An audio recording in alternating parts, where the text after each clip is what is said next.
بسم اللہ الرحمن الرحیم۔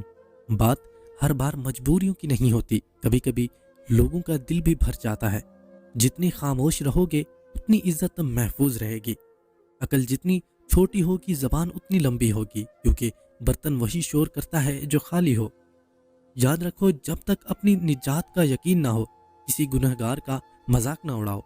بہت جلد تمہارا نصیب بدلنے والا ہے۔ تمہیں وہ ملنے والا ہے جس کے ملنے کی تڑپ نے تمہاری مسکراہٹ چھین لی تھی۔ بہت جلد تم خوش ہونے والے ہو انشاءاللہ۔ اکیلے رہ جاتے ہیں وہ لوگ جو خود سے زیادہ دوسروں کی فکر کرتے ہیں، اور جس کہانی کی وجہ سے تم تہجد تک پہنچ جاؤ، اس کہانی کو اللہ سبحانہ و تعالیٰ کیسے ادھورا چھوڑ سکتا ہے؟ انشاءاللہ تمہیں وہ سب ملے گا جس کی تم دن رات دعا کرتے ہو، اور تمہیں لگتا ہے وہ تمہارے دکھ حالات نہیں دیکھ رہا، سب دیکھ رہا ہے۔ بس صبر کرو، جب اللہ اپنے بندے کو اپنا بنانا چاہتا ہے تب مشکلات سے آزماتا ہے، اور بس ہمت نہ ہارنا۔ آزمائش ان کے لیے ہوتی ہے جنہیں اللہ چاہتا ہے، اور صبر وہ کرتے ہیں جنہیں اللہ سے محبت ہو۔ جیسے جیسے انسان میچور ہوتا جاتا ہے خوشیاں کم ہوتی جاتی ہیں۔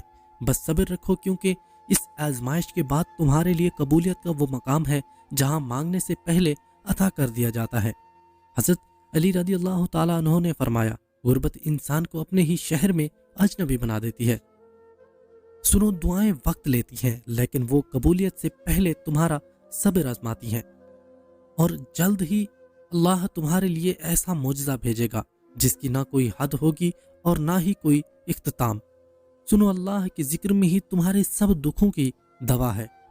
اللہ کی ذات دینے والی ذات ہے، بس اللہ سے مانگتے رہو۔ لوگوں کی باتوں کو دل سے لگا کر اللہ پاک سے دعائیں مانگنا مت چھوڑنا۔ کتنی خوبصورت ہو جاتی ہے زندگی جب دوست، محبت اور ہم سفر ایک ہی انسان ہو۔ اندھیروں سے بھی راستہ ہوگا جب اپنے اللہ سے رابطہ ہوگا۔ کوشش کریں کہ وہ آپ کی شکایت کر کے اپنے رب کے سامنے نہ روئے۔ یقین کریں، جو دل ملا سکتا ہے وہ مقدر بھی ملا سکتا ہے۔ صرف رب ہی ہے وہ شہنشاہ جو مانگنے پر خوش اور نہ مانگنے پر خفا ہوتا ہے۔ رب کو سنایا کرو حال دل، دنیا والے تو رسوا کر دیتے ہیں۔